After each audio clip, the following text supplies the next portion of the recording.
Kadosh, Boker Or, Bekiim Bahalacha 3, day 78, page 166, Siman 17, Halacha Gimel. Okay? Everyone has it? Very good. Nachon lechanech. Tzarich lechanech. What can we do? Nachon lechanech et haktanim.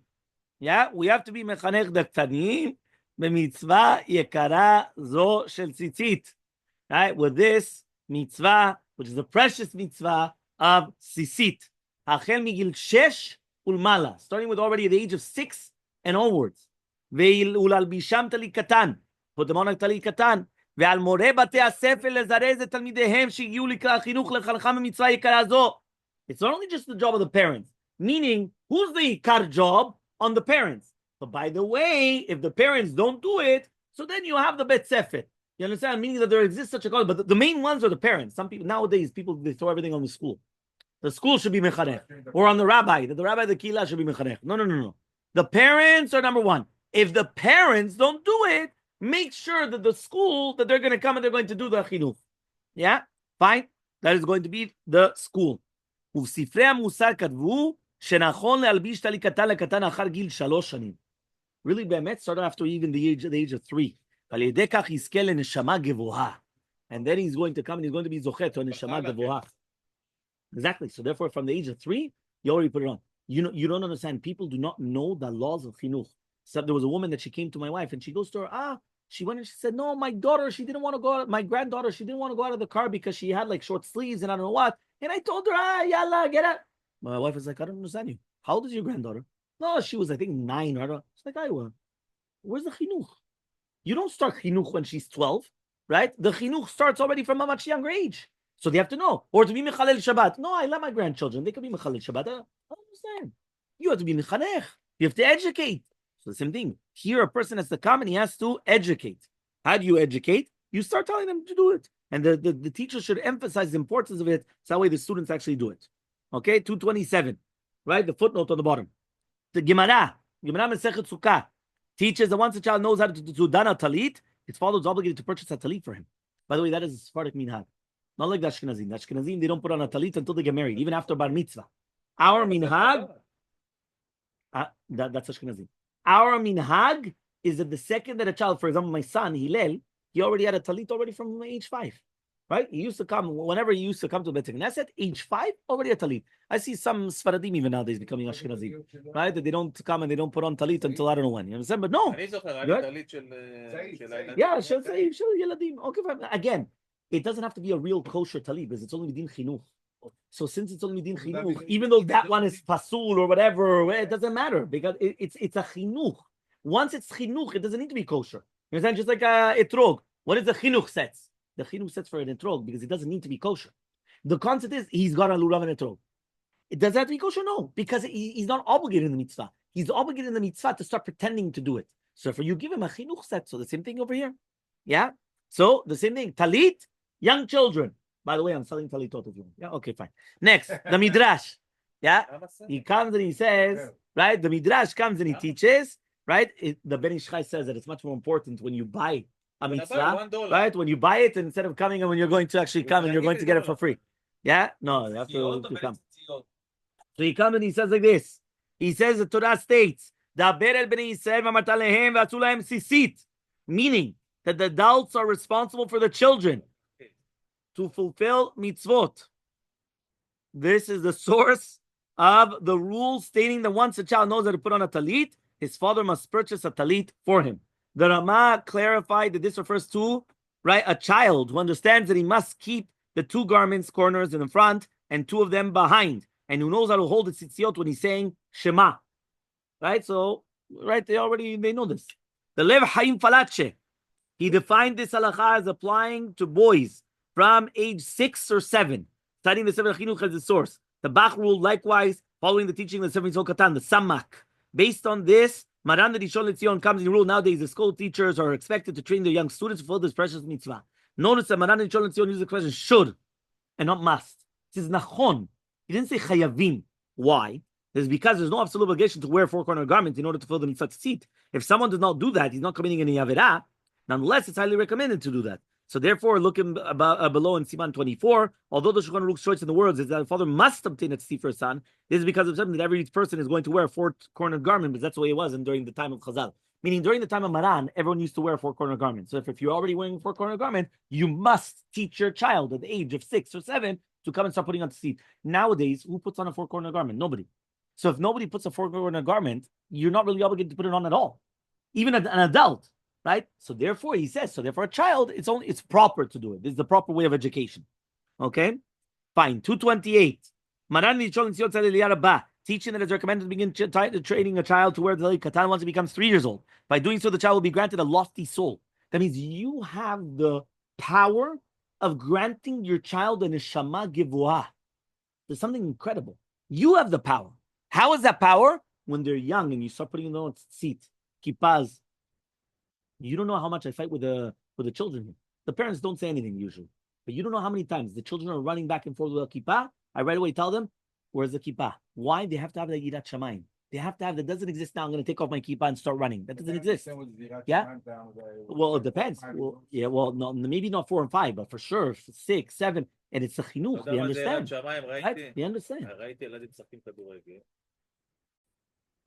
This is alluded also in the pasuk. Right? Man is a tree in the field. Adam etz hasadeh.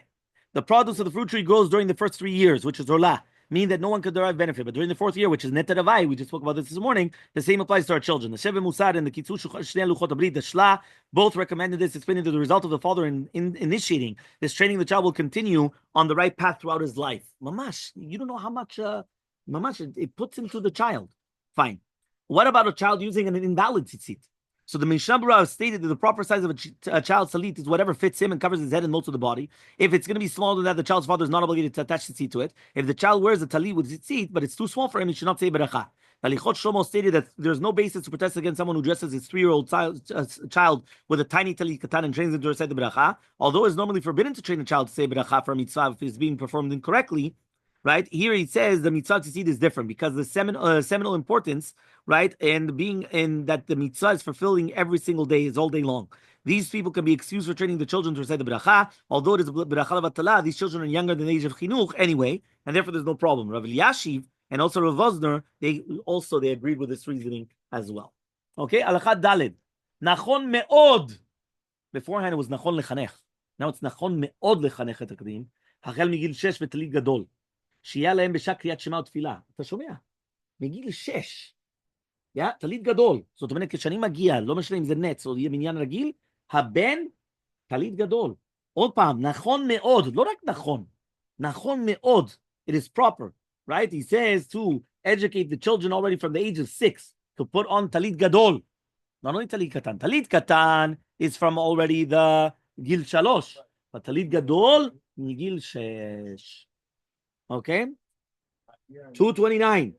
Yeah, Maran the Rishon LeZion explained that since the custom of the Sephardic Jews is to wear talit gadol even before being married, this mitzvah should be performed by all boys above the age of chinuch. Usually, talit katan worn by small boys is too small to be invalid for the mitzvah, at least according to some poskim. Furthermore, especially important to the mitzvah talit gadol while saying Shema, as will be explained in the footnote. Although many Jews observe this practice, many people nowadays do not insist that their sons wear talit gadol until they become bar mitzvah. Okay. Yeah, again, but נכון מאוד. הלכה, היי, המנהג פשוט אצל ספרדים ועדות המזרח, שבחורים שהגיעו לאחר המצוות, אף על פי שהם נשואים, שמתעטפים בטלית גדול בתפילת שחרית, ואפילו אם יש להם טלית קטן תחת בגדיהם, וכן ראוי לנהוג. So מנהג of the ספרדים and עדות המזרח, all of the Sephardic Jews, is that the second that the person becomes לכלל mitzvot, even though they're not married, they wear a talit gadol, even if they do have a talit katan, and therefore they come and they say, and that is the fitting for the minhag to do. Until here we're clear? Footnote. Yeah, we're almost done. Yeah, the practice of Ashkenazic Jews. Yeah, one second, and then we'll take questions. The practice of Ashkenazic Jews. Are you listening? Yeah, Ashkenazic Jews. Maharil testified that in communities along the Rhine River, the custom is that young men do not wear talit gadol until they're married. They based it upon the fact that the pasuk says, right, ki kach ish isha, So therefore, he comes and he says the Sheireh that complain that this is a poor excuse to make it mandatory that unmarried men should fulfill the mitzvah talit gadol. It must be concluded that unmarried men in those communities make sure to be wearing talit katan. This is likewise the conclusion of the Rabbi and the Morutzia. Mishabra, however, insisted that the custom to destroy the Me'adil was if they wore a talit katan, it would be counter to the interpretation of the Pesukim. The response that Tzitz Eliezer defended the Achronim who explained that unmarried men wore a talit katan and that the interpretation of the verse applies to talit gadol only. So again, Ashkenazim until they get married. Okay, next, what about the Sephardic Jews? In all Sephardic communities, men and boys, whether single or married, all wear talit gadol for shachrit, at least after becoming bar mitzvah. That's for sure. There's no questions asked. For sure, after bar mitzvah. This is a clear teaching of the Shalom Mifaked regarding the custom of Yerushalayim. A clear break from the custom of the Ashkenazi Jews. The Achronim said in the Sefer Chassidim related that someone had recurring dreams when an acquaintance that had passed away recently appeared and warned him that he would soon die.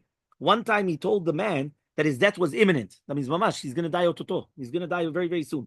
After each such dream, the man fasted. And even during his dream, he said a confession tearfully after reciting Tehillim Perek Kaf Hey, the Vidui.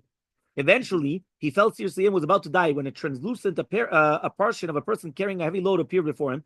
The ghost held a gold coin in his hand with the image of a man wearing a talit etched on it. The ghost said, "Since you are unmarried and yet you wear a talit gadol each day, and you gave a gold coin to a poor Torah scholar, the combined merit of these mitzvot." One more time, he was not married, but he still wore a talit, and he gave tzedakah to a Torah scholar. He comes and he says, they combined together. It redeemed you from your death sentence. And the man immediately broke into a sweat and he began a rapid recovery.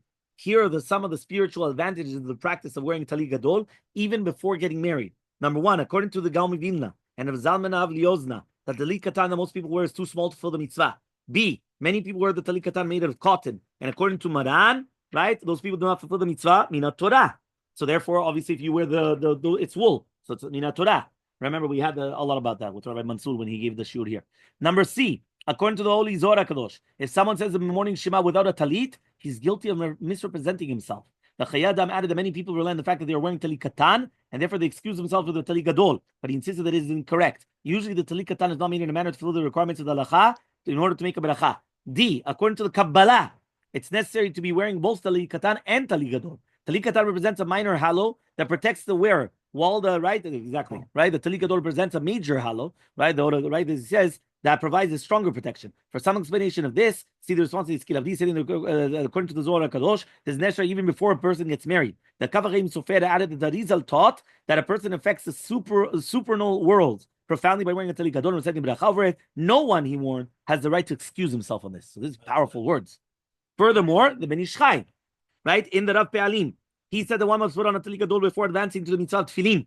So you hear? Talit gadol comes before the tefillin. That means even if you're so he says, in the Od Yosef Chai, he added that one must cover one's head with a talit gadol as long as the one is wearing the tefillin. It's obvious from all these sources that anyone that fails to wear talit gadol obviously is missing out on the mitzvah. The Stech Hemed remarked that Ashkenazi Jews have the custom of refraining with talit gadol until they get married, and he added that this was a common practice also in the city of Crimea, Bilorisk. Yeah, even among the Sephardic Jews, to his great surprise. He spoke to the community about the greatest of mitzvot tzitzit, especially how it protects from sin. It's equal in value to all the mitzvot combined. He related the story of the man who planned to sin, but the tzitzit slapped him in the face. He also related to them the story of the physical protection as is explained in the Chazver Hasidim. Fortunately, his words had desired effect, and the majority of the people started putting on talit gadol. What about Sephardic students in Ashkenazi yeshiva? Because they don't want to stick out. So what happens now? So he says it is important for everybody, especially yeshiva students, to honor the Sephardic tradition of wearing a talit gadol every single day. This is true even if they attend an Ashkenazi yeshiva, where most of the friends do not wear talit gadol. The Rishon LeZion explained that this does not pose a problem of lotit go to do, just as permissible for a Sephardic student to cut the hair during the 3 weeks, even while attending Ashkenazi yeshiva. This is especially so since Ashkenazi Jews also have the custom to wear talit gadol before they get married, according to the Ashkenazim in German. Meaning German Jewry would do like Sfaradim. So the Yekes, right? They would actually come and they would put on a talit even before bar mitzvah. Rav Mordechai Tendler, right? He once asked his father-in-law Moshe Feinstein about unmarried German yeshiva students who attended Lithuanian yeshiva, such as Yeshivat Rav Chaim Berlin in Flatbush. He replied that although there's an issue to go regarding customs, it does not present a problem for those who wear talit gadol. He explained that once someone chooses to wear a four-cornered garment, he becomes obligated in the mitzvah, and no one can accuse him of going against halacha. Rav Feinstein mentioned that he finds the German custom difficult to understand, since universal custom among the Ashkenazi Jews who are married was not to wear it at all. After all, the Mahdi was the father of Ashkenazi customs, and he lived in Germany as well. Perhaps he ventured to say that this practice was introduced to German Jews by Rav Shimshon Raphael Hirsch. Rav Feinstein also claimed that the Ashkenazic custom was practiced by the sages of the Talmud, as we find in the Gemara in Kiddushin 29b, that men did not wear a hair covering until they were married. Right? That's the Sudat. 1 second. These arguments are somewhat faulty. However, the Maharil admitted openly in the many other areas, the custom was to wear talit immediately after becoming bar mitzvah. The custom of waiting until getting married, right, was limited to the area of the Rhine River and was not observed in the rest of Germany. The passage in Kiddushin has nothing to do with wearing a talit while praying. It refers to another type of head covering that was worn exclusively by Torah scholars during that time.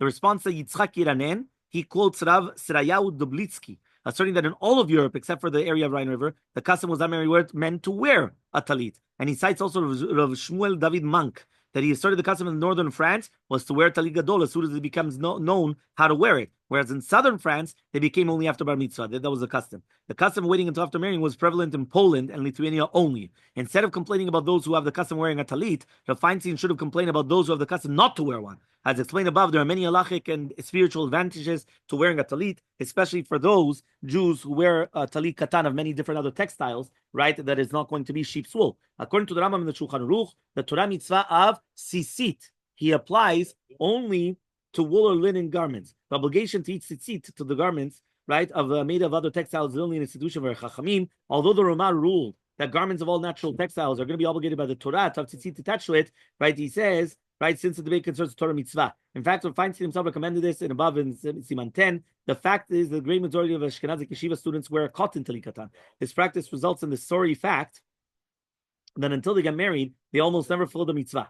Therefore, the custom of the German Jews is superior to the other Ashkenazi Jews. Without question, Sephardic yeshiva students must not forsake their custom, and they should do it even if they're going to an Ashkenazi yeshiva. And this is the ruling of that means the Sephardi that goes to Ashkenazi, he should still put it on. This is the ruling of the Yekud Yosef and the Yitzchak Iranen and the Siach HaKohen. Nevertheless, response to Vayashav Hayam, he comes to rule that for all Sephardic students that they should wear hats during Shachrit instead of coming there with the talit. This is for the sake of the conformity, and respecting the decorum dictated in the yeshiva. So this is incredible. Did you hear this? They should take a picture and they send it out.